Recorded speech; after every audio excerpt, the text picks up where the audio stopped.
Calvary స్వరము నీ కొరకే, కల్వరి స్వరము నీ కొరకే.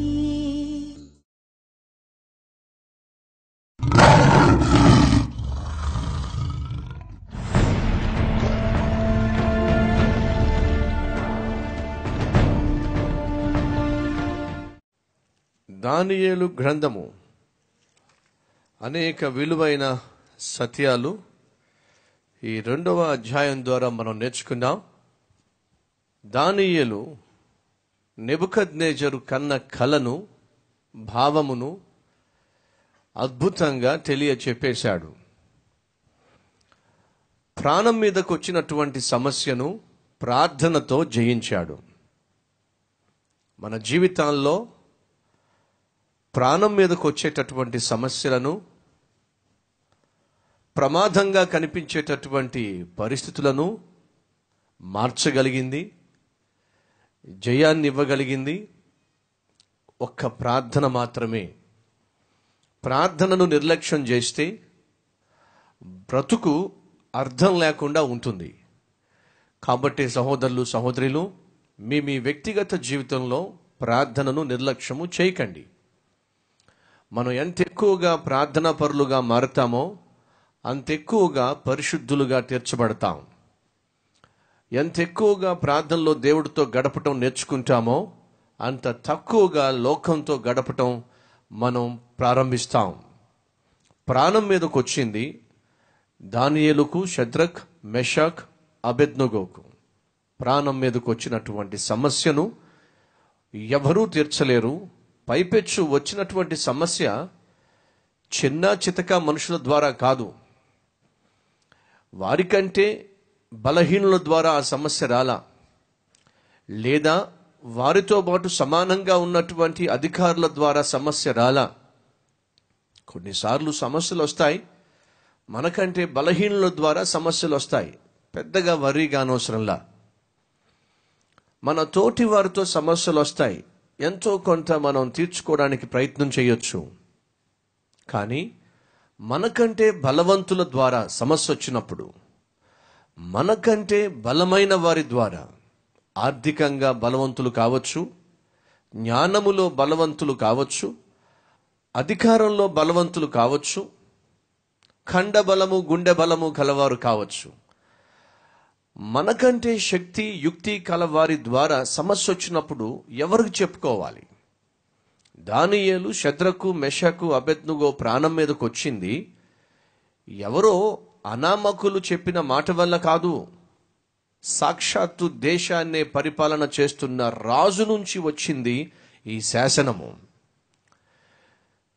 ఆ రాజు శాసనాన్ని ఏ ఒక్కరూ మార్చలేరు. కాబట్టి ఈరోజు వాళ్ళు ఎదుర్కొంటున్న సమస్య సులభంగా తొలగిపోయేది కాదు, సులభంగా తప్పించబడేది కాదు, సులభంగా వాళ్ళు ఎదుర్కోగలిగింది కూడా కాదు. ఈరోజు ఈ మాటలు వింటున్న మనలో ఎవరైనా ఇటువంటి సమస్యల గుండా వెళుతున్నారా? అయ్యా, నేను ఎదుర్కొంటున్న సమస్య సులభమైంది కాదు, నన్ను అడ్డగిస్తున్న వ్యక్తి, నన్ను బాధ పెడుతున్న వ్యక్తి, నన్ను బెదిరిస్తున్న వ్యక్తి, నాకు నెమ్మది లేకుండా చేస్తున్న వ్యక్తి, నాతో పోరాడుతున్న వ్యక్తి సామాన్యుడు కాదు, బహు ఇన్ఫ్లుయెన్స్ కలవాడు, బహు పరపతి కలవాడు, పెద్ద పెద్ద వాళ్లతో పరిచయములు కలవాడు, బాగా డబ్బున్నవాడు, ఏమైనా చేయగలడు. అంతేకాదు బహు దుర్మార్గుడు, ఎంతకైనా తెగించగలడు. అటువంటి వానిని ఎదుర్కోవడం నాకు చాలా కష్టంగా ఉంది. ఒకవేళ ఈరోజు అటువంటి పరిస్థితి గుండా నువ్వు వెళ్తున్నావేమో, అయితే విను. ఆనాడు దానియేలు, షద్రకు, మెషకు, అబేద్నెగో ఎదుర్కొన్న వ్యక్తి సామాన్యుడు కాదు, ఒక చిన్న అధికారి కాదు, దేశాన్ని పరిపాలిస్తున్నటువంటి చండ శాసనుడు.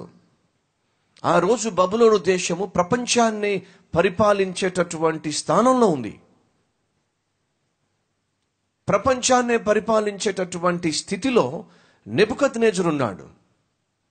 ఒకప్పుడు ఫరో ఎలాగో, అలాగే బబులోను దేశాన్ని పరిపాలిస్తున్నటువంటి నెబుకద్నెజరు కూడా అలాగే. ఒకప్పుడు ప్రపంచాన్ని పరిపాలన చేసిన అలెగ్జాండర్ ద గ్రేట్ అలెగ్జాండర్ చక్రవర్తి ఎలాగో, అలాగే ఆనాడు నెబుకద్నెజరు కూడా అదే స్థానంలో ఉన్నాడు. అటువంటి వ్యక్తిని సామాన్యులైనా లేదా దేశం కాని దేశంలో నా అన్నవారు ఎవరూ లేని చోట, దిక్కు మొక్కు లేదు, ఆస్తిపాస్తులు లేవు, అంతస్తులు అసలే లేవు, నాకంటూ కొంతమంది అండగా నిలబడతారు, నాకు ఆసరాగా ఉంటారు, ఆపదొస్తే నిలబడతారు అనడానికి కూడా ఈ నలుగురికి ఎవరూ లేరండి. అటువంటి సమయంలో ఆ రాజును వీళ్ళు ఎదుర్కొన్నది ఒకే ఒక్క మార్గం ద్వారా, అది ప్రార్థన ద్వారా. అనగా అర్థం ఏమిటి? ప్రార్థన ద్వారా ఎవరినైనా ఎదుర్కోవచ్చు, దేన్నైనా ఎదుర్కోవచ్చు. ఈ సత్యము మర్చిపోవద్దు. మీరు కలిగి ఉన్న సమస్య ఎంత తీవ్రమైనా సరే, మనం కలిగి ఉన్న శత్రువు ఎంత పెద్దవాడైనా సరే, ఎంత గొప్పవాడైనా సరే, ప్రార్థన కన్నా, నువ్వు సేవించే దేవుడు కన్నా ఎప్పటికీ ఎవడును ఏది కూడా గొప్పది కాదు అనే సత్యము మర్చిపోవద్దు. ఆనాడు దానియేలు, షద్రకు, మెషకు ఓ భయంకరమైనటువంటి చక్రవర్తిని ఎదుర్కోగలిగారు. ఆ చక్రవర్తి ఆజ్ఞను, శాసనాన్ని ఎదుర్కోగలిగారు. ఎదుర్కోవడమే కాదు, ఆ శాసనాన్ని తిరగరాశారు, ఆ శాసనాన్ని తిప్పికొట్టారు, రాజునే సాష్టాంగపడే విధంగా చేశారు. అలా చేసింది దానియేలు కాదు, అలా చేసింది దానియేలు విశ్వసించిన జీవము కలిగిన దేవుడు. సహోదరులు, సహోదరిలో మీరు అనొచ్చు, బ్రదర్ మనం దానియేలు కాదు కదా. ఒకరోజు బైబిల్లో ఉన్నటువంటి ఇలాంటి అద్భుతమైన స్టోరీ ఆ తల్లి చెప్తూ ఉండేది. యోసేపు గురించి, దానియేలు గురించి, గొప్ప గొప్ప వాళ్ళ గురించి తల్లి తన కుమార్తెకు చెప్తూ ఉండేది. అమ్మా, సమస్యలు వస్తే, కష్టాలు వస్తే, శ్రమలు వస్తే మనం కృంగిపోకుండా యోసేపులా ఎదుర్కోవాలి, దానియేలులా ఎదుర్కోవాలి అని ఎంతో అద్భుతంగా చెప్తూ ఉండేది. కానీ ఒకరోజు ఆ తల్లి సమస్యల్లో కూరుకుపోయింది, ఆ సమస్యల్లో సతమతం అయిపోతుంది. అప్పుడు ఆ పాప అంటుంది, అమ్మా, యోసేపును ఆనాడు ఆ సమస్యల నుంచి దేవుడు విడిపించాడుగా, దానియేలును ఆనాడు ఆశ్చర్యకరంగా దేవుడు ఆ ప్రమాదం నుంచి తప్పించాడుగా, మనం ఎందుకమ్మా భయపడాలి అని అంటే, కృంగిపోతున్న, నిరుత్సాహపడుతున్న, భయపడుతున్న స్థితిలో ఉన్న తల్లి అంది, ఏమని తెలుసా? అమ్మా, నిజమే, యోసేపును దేవుడు అద్భుతంగా అనేక శ్రమల నుంచి విడిపించాడమ్మా, దానియేలును అద్భుతంగా మరణకరమైన ప్రమాద స్థితిలోంచి కూడా దేవుడు విడిపించాడమ్మా. కానీ మనం అయితే దానియేలు కాదుగా, మనం యోసేపు కాదు కదమ్మా అని చెప్పి తల్లి అందట. అప్పుడు ఆ పాప అంటుంది, అమ్మా, నువ్వు నేను యోసేపు దానియేలు కాకపోయినా వారు సేవించిన దేవుడే ఈరోజు మన దేవుడు కదా, అది చాలమ్మా. వారు సేవించిన దేవుడేగా ఇప్పుడు మనం సేవిస్తున్న దేవుడు, ఆయన ఉంటే చాలమ్మా, మనం కూడా ఈ శ్రమలో నుంచి, ఈ కష్టంలో నుంచి బయటకు రాగలం. సహోదరుడా, సహోదరి, నువ్వు సేవిస్తున్న దేవుడు దానియేలు, దావీదు, యోసేపు సేవిస్తున్న దేవుడేనా? అవునన్న వారు చూపిస్తారా? అయితే ఆ దేవుడు నమ్మదగిన వాడు. ఆయన నిన్న, నేడు, నిరంతరము ఏకరీతిగా ఉన్నవాడు. నీ ఎదుట ఉన్న సమస్య ఎంత పెద్దదిగా కనిపించినా, నీ ఎదుట నిలబడుతున్న వ్యక్తి ఎంత గొప్పవాడిగా నీకు అనిపించినా, అంతకంటే గొప్పవాడు మనం సేవిస్తున్న జీవము కలిగిన దేవుడు అనే సత్యము మర్చిపోవద్దని ప్రభువు పేరట మనవి చేస్తున్నా. ప్రాణం మీదకి వచ్చేసింది, భయపడలా, మరేం చేశారు? ప్రార్థన చేశారు. దయచేసి ప్రార్థనా జీవితాన్ని నిర్లక్ష్యం చేయకండి. ప్రార్థన చేయటానికి ఒక సమయాన్ని మనం కలిగి ఉంటే బాగుంటుంది. దేవునితో గడపడానికి ఒక గడియ ఏర్పరచుకుంటే బాగుంటుంది. ఒకవేళ ఇప్పటికి కూడా మన జీవితంలో దేవునితో గడపడానికి ఒక గడియ లేకపోతే, ఈ రోజన్నా ఒక నిర్ణయం తీసుకోండి. ఉదయం 5 గంటల నుంచి 6 గంటలకు 1 గంట సేపు, సాయంత్రం 10 గంటల నుంచి 10:30 లేక 10:30 నుంచి 11 లేక 10 గంటల నుంచి 11 లేక 9 నుంచి 10, 1 గంట సేపు, 1 గడియ నా ప్రభువుతో నేను గడుపుతాను అని ఒక తీర్మానం తీసుకున్నట్లయితే, ఈ ఉదయము సాయంత్రము మన ప్రార్థన నైవేద్యముగా ధూపముగా దేవుని చెంతకు చేరినట్లయితే, ఆయన మన ప్రార్థన నైవేద్యమును స్వీకరించినట్లయితే, ఆయన దాచిపెట్టిన ఆశీర్వాదాలన్నీ కూడా మన చెంతకు చేరతాయి అనే సత్యము మర్చిపోవద్దని ప్రభువు పేరట మనవి చేస్తున్నాను. మంచిది, రాజు శాసనము చేసేశాడు, జ్ఞానులను చంపేమన్నాడు, ఆగ్రహముతో ఊగిపోయాడు. కానీ అదే సమయంలో దానియేలు ప్రార్థన చేయటానికి సమయాన్ని కోరాడు. ఆగ్రహముతో ఊగిపోయినటువంటి నెబుకద్నెజరు అనుగ్రహించాడు, అనుగ్రహము చూపించాడు, సమయాన్ని ఇచ్చాడు. దానియేలు తన స్నేహితులు ప్రార్థించారు. అద్భుతంగా దేవుడు సరైన సమయంలోనే జవాబు ఇచ్చేశాడు. అప్పుడు దానియేలు పరుగులు తీయలేదు, గంతులు వేయలేదు, దేవుణ్ణి స్తుతించాడు. ఆ తరువాత చాలా చక్కగా వివేకముగా ప్రవర్తించాడు, అపకారులకు ఉపకారము చేశాడు, దీనత్వాన్ని కనపరిచాడు, భావాన్ని కూడా రాజుకు తెలియచేశాడు, దేవుణ్ణి బహుగా ఘనపరిచాడు, దేవుని యొక్క నామాన్ని ఘనపరిచాడు. అదే మనం చూస్తాం. ఎప్పుడైతే దానియేలు తాను కలిగి ఉన్న నీతియుక్తమైన జీవితం వల్ల, దేవునితో తనకున్న కనెక్షన్ వల్ల, రాజుతో పాటు ఉన్నటువంటి ఆ బబులోను దేశ జ్ఞానులకు, గారడీ వారికి, మాంత్రికులకు, శకునగాండ్రకు తెలియనటువంటి అద్భుతమైన మర్మము జీవము కలిగిన దేవుడు దానియేలుకు తెలియచేయటం, ఆ భావాన్ని నెబుకద్నెజర్కి చెప్పినప్పుడు ఆ చెప్పిన భావం అంతా కూడా తన కళ్ళకు అతికినట్టుగా ఖచ్చితంగా అది వాస్తవం అని తేలిపోయినప్పుడు నెబుకద్నెజరు చెప్పిన మాట ఏంటి తెలుసా? నీ దేవుడు సకల దేవతలకు ప్రభువులకు దేవుడు. సహోదరులు, సహోదరులు, ఒక అన్యుని చేత ఆనాడు దానియేలు తన దేవుడే నిజమైన దేవుడు అని ఒప్పింపగలిగాడు. ఎలా సాధ్యమైంది? అది తన జీవితం వల్ల సాధ్యమైంది, అది తన ప్రార్థన వల్ల సాధ్యమైంది, అది తనకు దేవునికి మధ్య ఉన్నటువంటి అద్భుతమైనటువంటి సత్సంబంధం వల్ల సాధ్యమైంది. మన చుట్టూ ఎంతమంది నిజమైన దేవుడు ఎవరో తెలియక, మనిషిని సృష్టించిన వారు ఎవరో తెలియక, మనిషి చేసిన పాపములను క్షమించగల దేవుడు ఎవరో తెలియక, మనిషి మరణించిన తర్వాత పరలోకానికి చేర్చగలిగినటువంటి ఏకైక దేవుడు ఎవరో తెలియక, చిన్నవారు మొదలుకొని పెద్దవారి వరకు, పేదవాడు మొదలుకొని ధనవంతుని వరకు, జ్ఞానము లేని విద్య లేని వారిని మొదలుకొని బహుజ్ఞానము విద్య కలిగిన వారి వరకు ఈరోజు అనేక మంది నిజమైన దేవుడు ఎవరో తెలియక అజ్ఞానంలో జీవిస్తున్న వారు లేరంటారా? అంతెందుకు, బబులోను దేశాన్ని, సామ్రాజ్యాన్ని పరిపాలిస్తున్నటువంటి ఈ నెబుకద్నెజరుకే తెలియలా నిజమైన దేవుడు ఎవరో. అద్భుతంగా దానియేలు యొక్క జీవితము, అతని యొక్క ఆత్మీయత, అతని యొక్క నీతియుక్తమైనటువంటి ప్రవర్తన, ప్రార్థన ఆ రాజ్యాన్ని, ఆ సామ్రాజ్యాన్ని పరిపాలన చేస్తున్నటువంటి రాజుకు సత్యమును గ్రహింపచేయగలిగాడు, నిజమైన దేవుడు ఎవరో తెలియచేయగలిగాడు. ప్రియ సహోదరులు, సహోదరులు, మన అనుదిన జీవితంలో మన ఆత్మీయత, మన ప్రార్థన, దేవునికి మనకు మధ్య ఉన్నటువంటి సహవాసము, సంబంధము, ఆత్మీయత, ఆత్మ ఫలములు మనము కనపరచడం ద్వారా ఒక అన్యుడు సత్యము గ్రహించగలగాలి.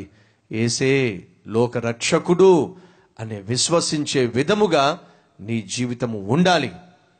నీ జీవితాన్ని బట్టి, నీలో వచ్చిన మార్పును బట్టి, నీవు కలిగి ఉన్నటువంటి దేవుని శక్తిని బట్టి, ఎవరైనా ఏ నాడైనా లోకరక్షకుడు యేసే అని చెప్పి నిన్ను బట్టి ఎవరైనా గ్రహించారా? ఒక్కసారి ఆలోచించు. ఆనాడు నామాను ఇంటిలో ఒక పనిపిల్ల ఉండేది. ఇశ్రాయేలీయుల దేశము నుండి ఈ నయమాను అనేటటువంటి సైన్యాధికారి ఆ పిల్లను తీసుకెళ్ళిపోయాడు. అలా తీసుకుని వెళ్ళిపోయినప్పుడు ఆ నయమాను కుష్ఠరోగంతో బాధపడడం చూసినటువంటి ఆ చిన్నది ఆ యజమాని పట్ల ప్రేమను చూపించింది. గమనించాలి, ప్రపంచంలో కావచ్చు, బైబిల్లో కావచ్చు, దేవుని నామాన్ని బహుగా గణపరిచిన వాళ్ళు, దేవుని పేరట ఆశ్చర్యకార్యాలు చేసిన వారు, దేవుని వైపుకు అనేక మందిని త్రిప్పిన వాళ్ళు జాగ్రత్తగా పరిశీలన చేస్తే శత్రువులను ప్రేమించిన వారే, అపకారులకు ఉపకారము చేసిన వారే. ఉదాహరణకు ఇప్పుడు చెప్తున్న నయమాను ఇశ్రాయేలు దేశం మీదకి వెళ్ళి ఆ దేశం పైన దండయాత్ర చేసి వస్తూ ఒక బానిస పిల్లను తీసుకొచ్చేశాడు తన ఇంట్లో పని చేయటానికి. వాస్తవంగా జరిగిందేమిటి?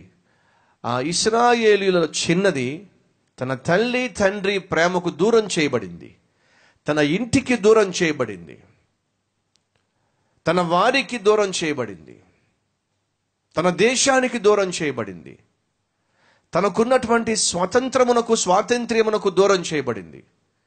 ఈ విధంగా అన్ని విధాలుగా దూరం చేయబడినటువంటి ఈ చిన్నది ఈ నయమాను పట్ల ఎంత కోపాన్ని, పగను, ద్వేషాన్ని తన హృదయంలో పెంచుకోవాలో ఒక్కసారి ఆలోచించండి. నయమానును చూసినప్పుడల్లా, దుర్మార్గుడా, నా తల్లి తండ్రి ప్రేమ అనురాగానికి దూరం చేశావు కదురా, నా తోబుట్టుల యొక్క అనురాగానికి దూరం చేశావు కదురా, జీవము కలిగిన దేవుణ్ణి సేవించేటటువంటి దేశము నుండి జీవము లేనటువంటి మనుషులు సృష్టించుకున్నటువంటి వాటిని పూజించే దగ్గరకు తీసుకొచ్చావు కదురా, చూస్తా ఉండు, నువ్వు చేసినటువంటి ఈ అపకారానికి దేవుడు ఏ విధంగా నిన్ను శిక్షిస్తాడో అని దేవుడు శిక్షించే సమయం కొరకు ఆ అమ్మ ఎదురు చూసిందంటారా? లేదండి. మరి ఏం చేసింది? కుష్ఠరోగంతో నయమాను అల్లాడిపోతున్నప్పుడు, ఆ ఇంటిలోనికి బానిస పిల్లగా ఆ చిన్నది తీసుకురాబడినప్పుడు, కుష్ఠరోగంతో ఈ నయమాను కనిపించినప్పుడు మనమైతే ఏమంటాం? బాగా జరిగింది దుర్మార్గుడికి, నన్ను ఇలా చేసినందుకే వీడికి ఇలా వచ్చింది రోగం. దయచేసి గమనించండి, ఇది సహజంగా సాదాసీదా జీవితం జీవించే మనస్తత్వం. కానీ ఆత్మీయ జీవితంలో దేవుడు కలిగినటువంటి హృదయంలో ఉండేటటువంటి స్థితి ఏమిటో ఆ చిన్నది నిరూపిస్తుంది. అన్యాయంగా తన ఇంటి వారి నుంచి దూరం చేసి తీసుకొచ్చినటువంటి నయమాను కష్టంలో ఉన్నప్పుడు, రోగంతో ఉన్నప్పుడు ఆ చిన్నది చెప్పిన మాట ఏంటి తెలుసా? నేను చెప్తున్న ఈ విషయాలన్నీ కూడా 2వ రాజులు 5వ అధ్యాయము మొదటి నుంచి మీరు కొన్ని వచనాలు చదివితే కనిపిస్తుంది. ఆ చిన్నది అంటుంది తన యజమానురాలతో, అమ్మా, నా యజమాని షోమ్రోన్లో ఉన్నటువంటి ప్రవక్త దగ్గరకు వెళ్ళినట్లయితే స్వస్థపరచబడతాడమ్మా, పూర్తిగా నయమైపోతుందమ్మా, రోగంతో బాధపడాల్సిన అవసరం లేదమ్మా, చక్కని ఆరోగ్యంతో ఆయన హ్యాపీగా ఉండొచ్చమ్మా. చిన్నది ఆలోచిస్తుంది శత్రువు హ్యాపీనెస్ కోసం, చిన్నది ఆలోచిస్తుంది శత్రువు యొక్క ఆరోగ్యం కోసం, చిన్నది ఆలోచిస్తుంది శత్రువు యొక్క రక్షణ కోసం, శత్రువు నిజమైన దేవుడు తెలుసుకునే ఆ అవకాశం కోసం. ఎంత అద్భుతమైనటువంటి చిన్నదండి. పేరేమిటో తెలియదు, కానీ ప్రపంచంలో ఈ చిన్నదాని గురించి మాట్లాడినటువంటి సందర్భం కానీ సంఘం కానీ ఉందంటారా? లేదండి. పేరు తెలియదు, కానీ ఏం చేసిందో తెలుసా? ఒక సైన్యానికి అధిపతి అయినటువంటి సైన్యాధిపతిని ఏం చేసిందో తెలుసా అండి? పైకి పని పిల్లే, పైకి బానిస పిల్లే, బహు దుర్మార్గంగాను బహు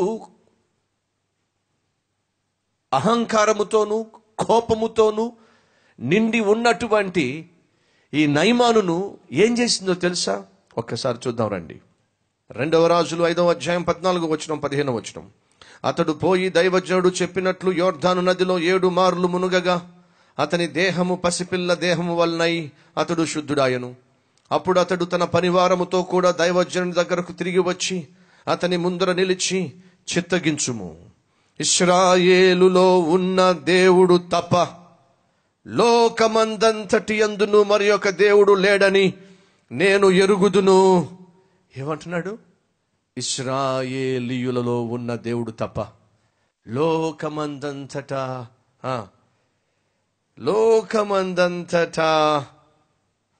మరి ఒక దేవుడు లేడని నేను తెలుసుకున్నాను. ఎవరి ద్వారా చెప్తారా? ఒక బానిస పిల్ల ద్వారా. దేవుడు కోరుకుంటుంది అదే. ఇప్పుడు నెబుకద్నెజరు తెలుసుకున్నాడు ఏమని?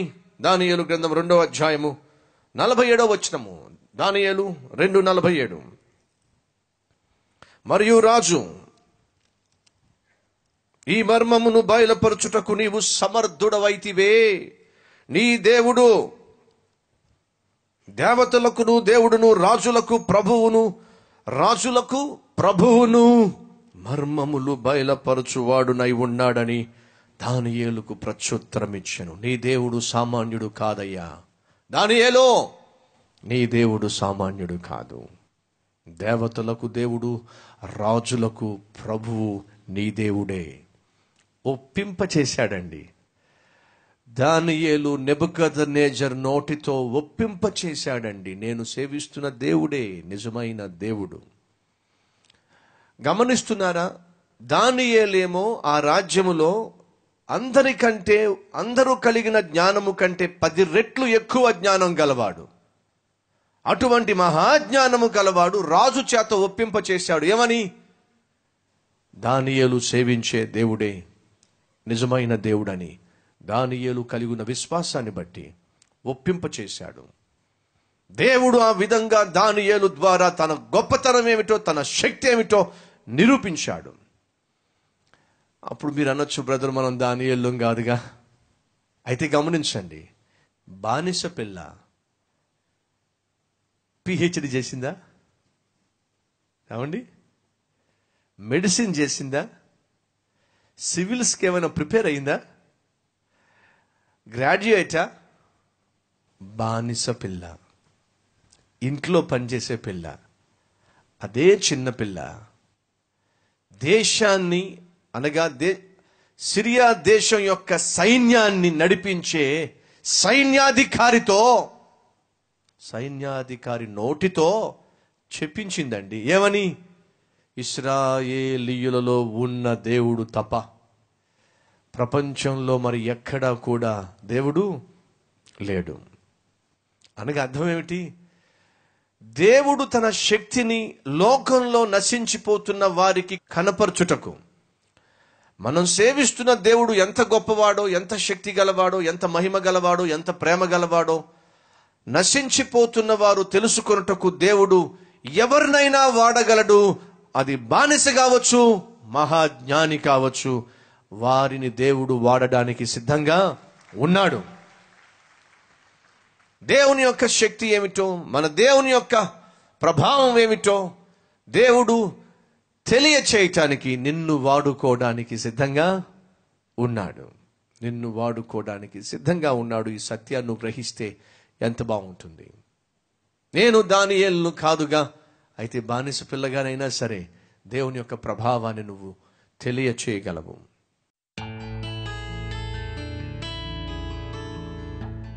మహాపరిశుద్ధుడు అయిన ప్రేమ కలిగిన తండ్రి, ప్రాణం మీదకు వచ్చినప్పుడు, ప్రాణాపాయ స్థితిలో దానియేలు, షద్రకు, మెషకు, అబేద్నెగో పడినప్పుడు, వారు ఎదుర్కొంటున్న సమస్య బహు తీవ్రమైనప్పుడు, తమ ఎదుట ఉన్నటువంటి వ్యక్తి మహారాజు అయినప్పుడు, నాయన వారు ఆ మహారాజును, ఆ మహాప్రమాదకరమైనటువంటి పరిస్థితిని ప్రార్థన ద్వారా ఎదుర్కొన్నారు.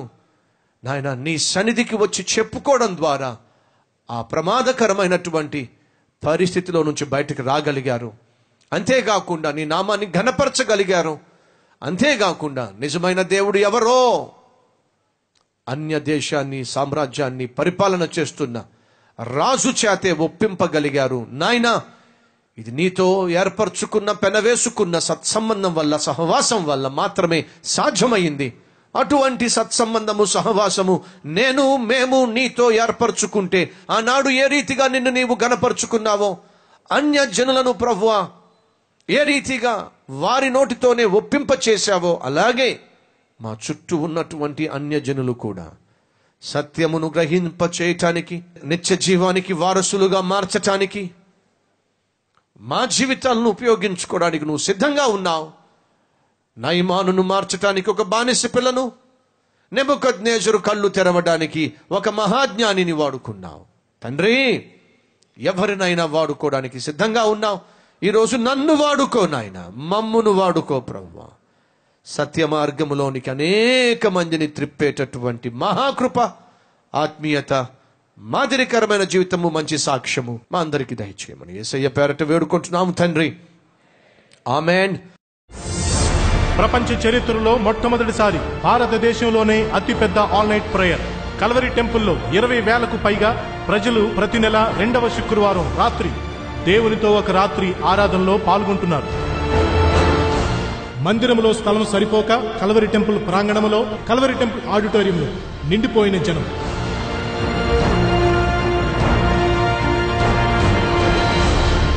మందిరానికి రాని వారు మందిరానికి వస్తున్నారు. ప్రార్థన చేయని వారు ప్రార్థిస్తున్నారు. బైబిల్ చదవని వారు బైబిల్ చదువుతున్నారు. మోకరించిన వారు మోకరిస్తున్నారు. వాక్యము వినని వారు వాక్యము వింటున్నారు. దేవుని తెలియని వారు దేవుని తెలుసుకుంటున్నారు. విశ్వసించని వారు విశ్వసించుచున్నారు. పాడైపోయిన జీవితాలు బాగుపడుతున్నాయి. ఎవరు మారినా వీడు మారడు అన్నవారు మారుతున్నారు. దుఃఖములో వేదనలో ఉన్నవారు ఆదరణ పొందుచున్నారు. కష్టములో సమస్యలో ఉన్నవారు జవాబు పొందుచున్నారు. దేవుని సన్నిధిని అనుభవిస్తున్నారు. దేవుని మహిమను చూచుచున్నారు. దేవుని శక్తిని పొందుకుంటున్నారు. రండి, మీరు రండి, కళ్ళారా చూడండి.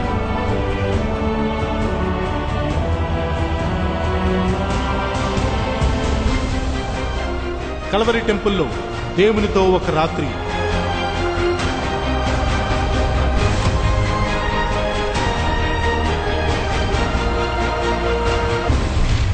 Don't miss it.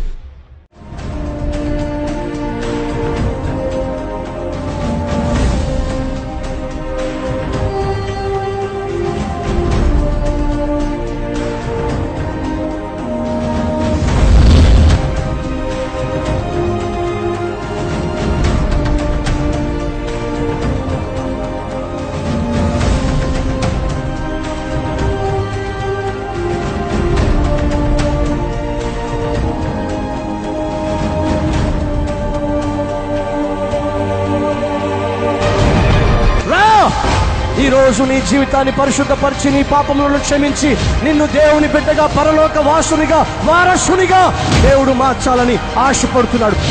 ఇస్తావా ఈరోజు నీ జీవితాన్ని మార్చుకోవడానికి? ఇస్తావా ఈరోజు నీ హృదయంలో క్రీస్తుకు చోటు?